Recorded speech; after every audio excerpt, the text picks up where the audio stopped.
പ്രിയമുള്ളവരെ, എല്ലാവർക്കും ബോധപൂർണിമയുടെ യോഗനിദ്ര പരിശീലനത്തിലേക്ക് സ്വാഗതം. നമ്മുടെ മനസ്സിനും ശരീരത്തിനും പരിപൂർണമായ വിശ്രമം നൽകി നമ്മുടെ ആന്തരികമായ കഴിവുകളെ, സ്വാഭാവികമായിട്ടുള്ള നമ്മുടെ കഴിവുകളെ പുറത്തേക്ക് കൊണ്ടുവരാൻ യോഗനിദ്ര പരിശീലനം നമ്മെ സഹായിക്കുന്നു. എങ്ങനെയാണ് യോഗനിദ്ര പരിശീലനത്തിന് അത് സാധ്യമാവുന്നത്? അതേപോലെ എന്താണ് യോഗനിദ്ര പരിശീലനം? നമുക്കറിയാം, യോഗനിദ്ര എന്ന് പറഞ്ഞാൽ യോഗയുടെ ഭാഗമാണ്.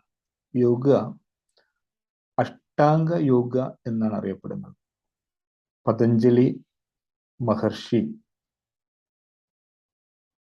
പുനഃസംഘാടനം ചെയ്ത, ക്രോഡീകരിച്ച അഷ്ടാംഗ യോഗ ഭാരതം ലോകത്തിന് നൽകിയ സംഭാവനയാണ്. ആധ്യാത്മിക ശാസ്ത്രം, സ്പിരിച്വൽ സയൻസിൽ വളരെ പ്രമുഖമായിട്ടുള്ള ഒരു സ്ഥാനമാണ് പതഞ്ജലിക്കുള്ളത്. ഓഷോ അതേപ്പറ്റി പറഞ്ഞിട്ടുള്ളത്, ആത്മീയ ലോകത്തെ സ്പിരിച്വൽ സയൻസിന്റെ വേൾഡിലുള്ള ഒരു സയന്റിസ്റ്റാണ്, ഒരു സ്പിരിച്വൽ സയന്റിസ്റ്റാണ് പതഞ്ജലി എന്നാണ്. കാരണം ആത്മീയ ലോകത്ത്, ആന്തരിക ലോകത്ത് യോഗ വിഭാവനം ചെയ്യുന്ന, യോഗ നിർദ്ദേശിക്കുന്ന രീതിയിലുള്ള കാര്യങ്ങൾ ചെയ്താൽ, ആര് ചെയ്താലും, ലോകത്ത് എവിടെ ചെയ്താലും ആന്തരികതയെ നമുക്ക് ആ ഒരു ഫലം നമുക്ക് നൽകും എന്നതുകൊണ്ടാണ് ഓഷോ പതഞ്ജലിയെ ആത്മീയ ലോകത്തെ ശാസ്ത്രജ്ഞൻ അല്ലെങ്കിൽ സ്പിരിച്വൽ സയന്റിസ്റ്റ് എന്ന് പറഞ്ഞത്. സ്പിരിച്വൽ മേഖലയിലുള്ള ഐൻസ്റ്റീൻ ആണ് എന്ന് പറയാൻ കാരണം.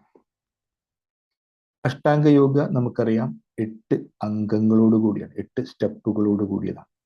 യമം, നിയമം, ആസനം, പ്രാണായാമം, ധാരണ, ധ്യാനം, സമാധി. യമം, നിയമം, ആസനം, പ്രാണായാമം, പ്രത്യാഹാരം, ധാരണ, ധ്യാനം, സമാധി. ഇവയാണ് ആ 8 പടവുകൾ. ക്രമാനുഗതമായിട്ട് ഈ പടവുകളിലൂടെ സഞ്ചരിക്കുന്ന ഒരു സാധകൻ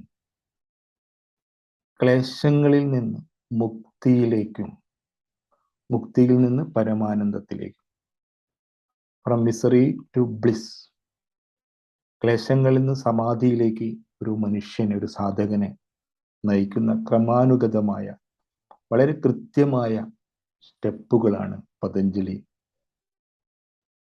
യോഗശാസ്ത്രത്തിൽ വിഭാവനം ചെയ്തിരിക്കുന്നത്. അതിൽ യോഗനിദ്രയുടെ പ്രാധാന്യം എന്താണ്? യോഗനിദ്ര നമ്മൾ പറഞ്ഞു, നമ്മുടെ സ്വാഭാവികതയെ പുറത്തേക്ക് കൊണ്ടുവരുന്നു. നമ്മളിലുള്ള സ്വാഭാവികത നമുക്കറിയാം. ഒരു പുഴ, പർവ്വതത്തിൽ, മലമുകളിൽ ഉത്ഭവിക്കുന്ന ഒരു പുക വളരെ അനായാസമായിട്ടാണ്, വളരെ സ്വാഭാവികമായിട്ടാണ് ഒഴുകി കടലിലെത്തുന്നത്. അതേപോലെ ഒരു പൂ വിരിയുന്നതും കൊഴിയുന്നതും എല്ലാം വളരെ സ്വാഭാവികവും അനായാസവും. എന്നാൽ മനുഷ്യന്റെ ജീവിതം മാത്രം പലപ്പോഴും മിസറിയിൽപ്പെടുന്നു. ഈ മിസറിയിൽ നിന്ന്, മിസറിക്ക് കാരണമായതിൽ നിന്ന് അവനെ മോചിപ്പിക്കാൻ ഉള്ള ശാസ്ത്രീയമായുള്ള ഒരു പദ്ധതിയാണ്, ആന്തരിക ശാസ്ത്രത്തിന്റെ ഒരു പദ്ധതിയാണ് യോഗ. അതിൽ യോഗനിദ്രയ്ക്ക് എങ്ങനെയാണ് നമ്മെ സഹായിക്കാൻ പറ്റുന്നത്? യോഗനിദ്ര എന്നത് 2 വാക്കുകളാണ്. യോഗ, നിദ്ര. യോഗ എന്ന് പറഞ്ഞാൽ കൂടിച്ചേരൽ, യൂജ്, സമായോജനം എന്നാണ്. എന്താണ് കൂടിച്ചേരുന്നത്? യഥാർത്ഥത്തിൽ നമ്മുടെ ധിയും നമ്മുടെ ബുദ്ധിയും പ്രപഞ്ചത്തിന്റെ ബുദ്ധിയും തമ്മിൽ സമായോജിക്കുന്ന, സമമായി നിൽക്കുന്ന ഒരവസ്ഥയാണ് സമാധി എന്ന് പറയുന്നത്. സമാധിയുടെ ഫലം, സമാധിയുടെ ആത്യന്തികമായ ഫലം എന്ന് പറയുന്നത് ബ്ലിസ്സാണ്, ആനന്ദമാണ്, പരമാനന്ദമാണ്. അപ്പോൾ യോഗ പ്രാക്ടീസ് പരിശീലിക്കുന്ന ഒരാൾക്ക് അനായാസമായിട്ട് ക്ലേശങ്ങളിൽ നിന്ന് മുക്തിയിലേക്കും അതുവഴി പരമാനന്ദത്തിലേക്കും വരാൻ സഹായിക്കുന്നു. അപ്പോൾ യോഗ കൂടിച്ചേരലാണെങ്കിൽ നിദ്ര എന്താണ്? നിദ്ര എന്ന് പറഞ്ഞാൽ നമ്മുടെ ജീവിതത്തിൽ വളരെ പ്രാധാന്യമുള്ള ഒന്നാണ്. പലപ്പോഴും വളരെ ക്ഷീണത്തിലും പാരവശ്യത്തിലും സംഘർഷത്തിലുമെല്ലാം പെട്ട് നമ്മൾ ഒരു ഉറക്ക് കഴിയുമ്പോൾ, നിദ്ര കഴിയുമ്പോൾ നമ്മുടെ മനസ്സ് കൂടുതൽ ശാന്തിയും ഊർജ്ജസ്വലതയും ഉള്ളതായി മാറും. എന്നാൽ ആ ഒരു നിദ്രാ സമയത്ത് നമ്മുടെ ബോധം പ്രവർത്തിക്കുന്നില്ല. ബോധത്തോടു കൂടിയ നിദ്ര, അതാണ് യോഗനിദ്ര എന്ന് പറഞ്ഞത്. ബോധത്തോടു കൂടിയ നിദ്ര നമ്മെ യോഗയിലേക്ക് കൊണ്ടുപോകുന്നു. നമ്മുടെ ധിയെ പ്രപഞ്ചത്തിന്റെ ധിയുമായി സമാധിയിലേക്ക് നയിക്കാൻ നമ്മളെ സഹായിക്കുന്നു.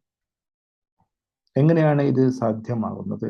ക്രമാനുഗതമായി മനസ്സിന്റെ അവസ്ഥയെ, പാറ്റേണിനെ ചേഞ്ച് ചെയ്തുകൊണ്ട് ആണ് യോഗനിദ്ര ഇത് സാധ്യമാക്കുന്നത്. യോഗനിദ്രയുടെ ഇമ്പാക്റ്റ്, പോസിറ്റീവായിട്ടുള്ള അതിൻ്റെ ഇമ്പാക്റ്റ്, അതേ പറ്റിയിട്ട് ബീഹാർ സ്കൂൾ ഓഫ് യോഗ ലോകത്തിലെ ഏറ്റവും പ്രശസ്തമായ ഒരു യോഗ സ്ഥാപനമാണ് ബീഹാർ സ്കൂൾ ഓഫ് യോഗ. അവരുടെ വലിയൊരു പുസ്തകം തന്നെ പ്രസിദ്ധീകരിച്ചിട്ടുണ്ട്. യോഗനിദ്ര എങ്ങനെയാണ് മനുഷ്യന്റെ ട്രാൻസ്ഫോർമേഷൻ, ക്ലേശത്തിൽ നിന്ന് മുക്തിയിലേക്കും പരമാനന്ദത്തിലേക്കും നയിക്കുന്നതിൽ യോഗനിദ്ര സഹായിക്കും.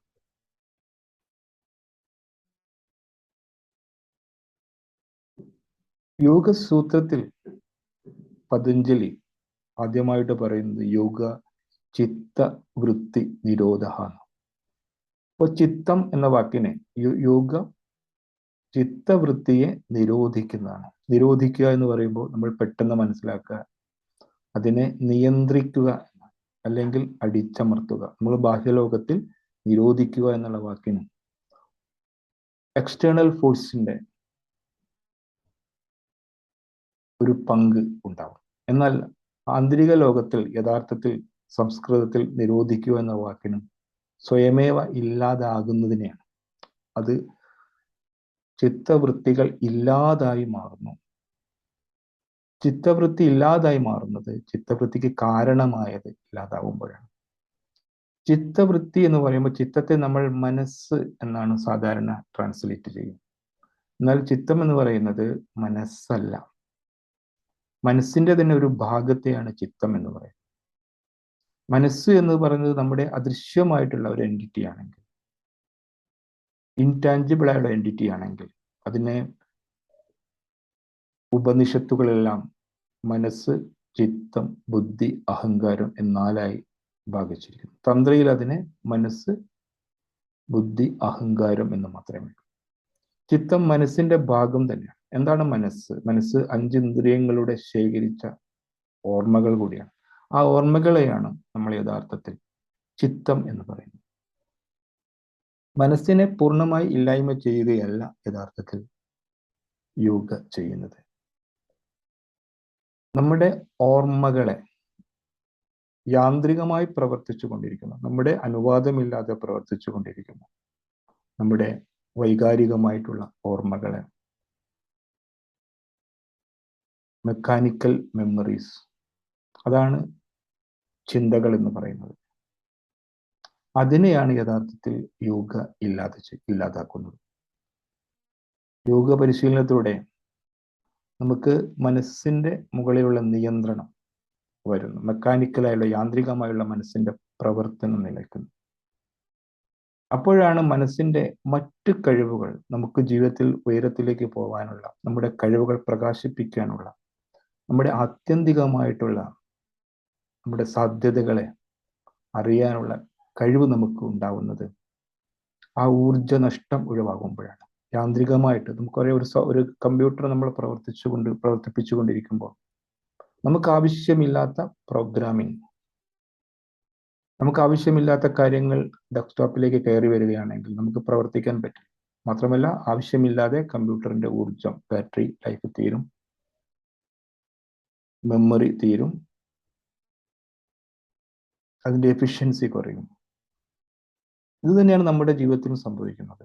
മെക്കാനിക്കലായുള്ള യാന്ത്രികമായുള്ള ഓർമ്മകൾ നിരന്തരം നമ്മുടെ അനുവാദമില്ലാതെ പ്രവർത്തിച്ചു കൊണ്ടിരിക്കും.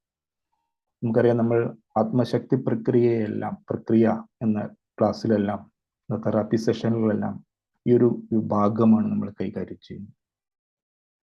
യോഗനിദ്രയിൽ ഒരു കലങ്ങിയ ജലാശയം ശാന്തമാവുമ്പോൾ അതിൻ്റെ അടിത്തട്ടിലുള്ള നിക്ഷേപങ്ങളെ, ട്രഷേഴ്സിനെ നമുക്ക് കാണാൻ പറ്റുന്നത് പോലെ നമ്മുടെ ആന്തരികതയുള്ള ട്രഷേഴ്സിനെ നമുക്ക് കാണാൻ, നമുക്ക് അനുഭവിക്കാൻ, നമുക്ക് എടുത്തുപയോഗിക്കാൻ യോഗനിദ്ര നമ്മെ സഹായിക്കുന്നു.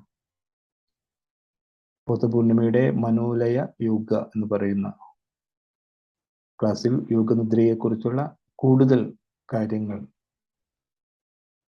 യോഗ എന്ന് പറഞ്ഞാൽ നമ്മൾ സാധാരണ ആസനാസ് ആണ് നമ്മുടെ മനസ്സിലേക്ക് വരുന്നത്. എന്നാൽ ആസനാസ് എന്ന് പറഞ്ഞാൽ അതിനേക്കാൾ പ്രാധാന്യം, ആസനാസ് എന്ന് പറഞ്ഞാൽ ശാരീരിക വ്യായാമം പോലെ നമ്മൾ ഇന്ന് കണക്കിലെടുത്തിട്ടുണ്ടെങ്കിലും യോഗയിൽ അതിൻ്റെ പ്രാധാന്യം സ്ഥിരം സുഖമാസനം എന്ന അവസ്ഥയിലേക്ക് വരിക എന്നുള്ളതാണ്. സ്ഥിരമായിട്ടും സുഖമായിട്ടും നമ്മുടെ ശരീരത്തിന് പോസ്ചർ, നില ക്രമീകരിക്കാൻ വേണ്ടിയിട്ടുള്ള പ്രീ ആക്ടിവിറ്റീസ് മാത്രമാണ് ആസനാസ് എന്ന് പറയുന്നത്. അങ്ങനെ നമ്മൾ സ്ഥിരം സുഖം ആസനം, സ്ഥിരമായും സുഖമായും ഇരിക്കാൻ പറ്റുന്ന ഒരവസ്ഥയിലേക്ക് നമ്മുടെ ശരീരം വരുമ്പോഴാണ് യോഗ ആരംഭിക്കുന്നത്. അപ്പൊ യോഗനിദ്ര എന്ന് പറഞ്ഞാൽ പിന്നീട് നമ്മുടെ ഇൻടാഞ്ചിബിൾ ആയിട്ടുള്ള, ദൃശ്യമായുള്ള നമ്മുടെ മനസ്സിന്റെ തലത്തിൽ അതിനെ ശാന്തമാക്കുകയും മെക്കാനിക്കായിട്ടുള്ള പ്രോഗ്രാമിങ്ങുകളെ ഡിസോൾവ് ആക്കുകയും സ്വാഭാവികമായിട്ടുള്ള നമ്മുടെ കഴിവുകളെയും ബുദ്ധിയെയും ഉണർത്തുകയും ചെയ്യും. നമ്മുടെ മനസ്സിന്റെ അവസ്ഥ ആൽഫ ലെവലിലേക്കും തീറ്റ ലെവലിലേക്കും ഡെൽറ്റ ലെവലിലേക്കും ക്രമാനുഗതമായിട്ട് കൊണ്ടുപോകാൻ യോഗനിദ്രയ്ക്ക് സഹായിക്കുന്നു. നമ്മുടെ മനസ്സിന്റെ ഏറ്റവും പ്രധാനപ്പെട്ട ഒരു കഴിവാണ് മാനിഫെസ്റ്റേഷൻ പവർ. നമ്മുടെ പുരുഷാർത്ഥങ്ങൾ, നമ്മുടെ ആഗ്രഹങ്ങൾ സഫലീകരിക്കാനുള്ള മാനിഫെസ്റ്റേഷൻ, സങ്കല്പശക്തി എന്ന് പറയുന്നു, പവർ ഓഫ് ഇന്റൻഷൻ, മാനിഫെസ്റ്റ് ചെയ്യാനുള്ള കഴിവ്. മനസ്സിന്റെ മെക്കാനിക്കലായുള്ള പ്രവർത്തനങ്ങൾ നിരന്തരമായിട്ട്, യാന്ത്രികമായിട്ടുള്ള ഇമോഷണൽ മെമ്മറീസ് പ്രവർത്തിച്ചു കൊണ്ടിരിക്കുമ്പോൾ നമ്മുടെ മനസ്സിന്റെ ക്രിയേറ്റീവ് പവർ ലെവൽ, സങ്കല്പശക്തി, അത് നമുക്ക് ഉപയോഗിക്കാൻ പറ്റുന്നില്ല, നമുക്കതിനെ അറിയാൻ പറ്റുന്നില്ല. നമ്മുടെ മനസ്സിന്റെ സങ്കല്പശക്തിയെ മാനിഫെസ്റ്റ് ചെയ്യാനുള്ള കഴിവിനെ പ്രകാശിപ്പിക്കാനും അതേപോലെ പരമമായ സത്യത്തെ നമുക്കറിയാനും നമ്മുടെ സോഴ്സിനെ നമുക്കറിയാനും നമ്മുടെ ശരിയായിട്ടുള്ള രൂപം എന്താണെന്ന് നമുക്കറിയാനുള്ള ഒരു വഴികാട്ടിയാണ് യോഗനിദ്ര എന്ന് പറയുന്നത്. അപ്പൊ എല്ലാവർക്കും യോഗനിദ്രയിലേക്ക് സ്വാഗതം. യോഗനിദ്ര നമ്മൾ കിടന്നുകൊണ്ടാണ് ചെയ്യുന്നത്. കിടന്ന് കണ്ണടച്ചുകൊണ്ടാണ് ചെയ്യുന്നത്. ഒരു ബെഡ്ഷീറ്റ് നമുക്ക് ഉപയോഗിക്കാം. ബെഡ്ഷീറ്റ് ഉപയോഗിച്ച് ബെഡ്ഷീറ്റിൽ മലന്ന് കിടന്നുകൊണ്ടാണ്, കണ്ണടച്ച് കിടന്നുകൊണ്ടാണ് യോഗനിദ്ര പരിശീലിക്കേണ്ടത്. നിദ്രയും യോഗനിദ്രയും തമ്മിലുള്ള വ്യത്യാസം, നിദ്രയിൽ നമുക്ക് കോൺഷ്യസ്നെസ് പ്രവർത്തിക്കുന്നില്ല, നമ്മൾ കോൺഷ്യസ് അല്ല.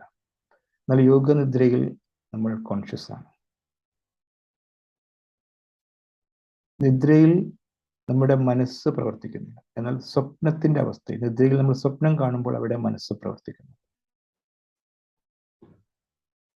നിദ്രയിൽ നമ്മൾ ചിന്തിക്കുന്നതിനെയാണ് നമ്മൾ യഥാർത്ഥത്തിൽ സ്വപ്നം എന്ന് പറയുന്നത്. എന്നാൽ ഉണർന്നിരിക്കുമ്പോഴും നമ്മൾ സ്വപ്നം കാണുന്നുണ്ട്. അതിനാണ് നമ്മൾ ചിന്തകൾ എന്ന് പറയുന്നത്. അപ്പൊ ചിന്തകളില്ലാത്ത ഒരവസ്ഥയിലേക്ക്, ഒരു നിദ്രാവസ്ഥയിലേക്ക് ബോധപൂർവം നമ്മൾ പ്രവേശിക്കും. അതാണ് യോഗനിദ്ര. ആ അവസ്ഥയിൽ, ബോധപൂർവമുള്ള നിദ്രാവസ്ഥയിൽ നമ്മളിലെ യോഗശക്തി ഉണരുന്നു. യോഗശക്തി എന്ന് പറഞ്ഞാൽ നമ്മുടെ ആത്മശക്തിയാണ്. നമ്മുടെ ആത്മശക്തി എന്ന് പറഞ്ഞാൽ നമ്മുടെ പ്രപഞ്ച ശക്തിയുമായിട്ടുള്ള നമുക്കുള്ള സമായോജനത്തിനുള്ള കഴിവിനെയാണ്. അല്ലെങ്കിൽ ആ സമായോജനത്തിനെ തിരിച്ചറിയുന്നതിന് നമ്മൾ യോഗശക്തി അല്ലെങ്കിൽ ആത്മശക്തി എന്ന് പറയും. നമ്മുടെ യോഗശക്തി, നമ്മുടെ ആത്മശക്തി അപരിമിതമായിട്ടുള്ള നമ്മുടെ കഴിവുകളെ നമുക്ക് ബോധ്യപ്പെടുത്താൻ യോഗനിദ്രയിലൂടെ നമുക്ക് സാധ്യമാകുന്നു. മനസ്സ് വിശ്രമാവസ്ഥയിലേക്ക് പോകുന്നതുകൊണ്ട് പല മനോജന്യ ശാരീരിക രോഗങ്ങളും യോഗേന്ദ്ര പരിശീലനത്തിലൂടെ ഇല്ലാതാവുന്നു. നമ്മുടെ ഭാവനാശക്തി വർദ്ധിക്കുന്നു. നമ്മുടെ സെൽഫ് ഡിസിപ്ലിൻ ബോധപൂർവമായിട്ട് നമുക്ക് മനസ്സിനെ നമ്മുടെ ആവശ്യത്തിന് ഉപയോഗപ്പെടുത്താനുള്ള കഴിവ്, ഇന്നർ ഡിസിപ്ലിൻ നമുക്ക് വർദ്ധിക്കുന്നു. ഭാരതത്തിൻ്റെ സംഭാവനയാണ് യോഗ, ലോകത്തിനുള്ള സംഭാവനയാണ്. ആ സംഭാവനയായ യോഗയുടെ, ഭാരതത്തിൻ്റെ സംഭാവനയായ യോഗയുടെ വളരെ കാതലായിട്ടുള്ളൊരു ഭാഗമാണ് യോഗനിദ്ര എന്ന് പറയുന്നത്. ക്രമാനുഗതമായിട്ട് ക്ലേശങ്ങളിൽ നിന്ന് നമ്മൾ സമാധിയിലേക്ക്, പ്രാപഞ്ചിക ബോധത്തിലേക്ക് നയിക്കുന്ന യോഗനിദ്ര പരിശീലനം സ്ഥിരമായിട്ടും നിരന്തരമായിട്ടും അതിനെ ഉൾക്കൊണ്ടുകൊണ്ടും സ്നേഹിച്ചുകൊണ്ടും അത് നമ്മൾ എന്തിലേക്ക് നയിക്കും എന്ന ആ തിരിച്ചറിവോടുകൂടിയും ചെയ്യുമ്പോൾ നമുക്ക് അടിസ്ഥാനപരമായിട്ടുള്ള മാറ്റങ്ങൾ ഉണ്ടാവും. എല്ലാവർക്കും യോഗനിദ്രയിലേക്ക് സ്നേഹപൂർവമായ സ്വാഗതം.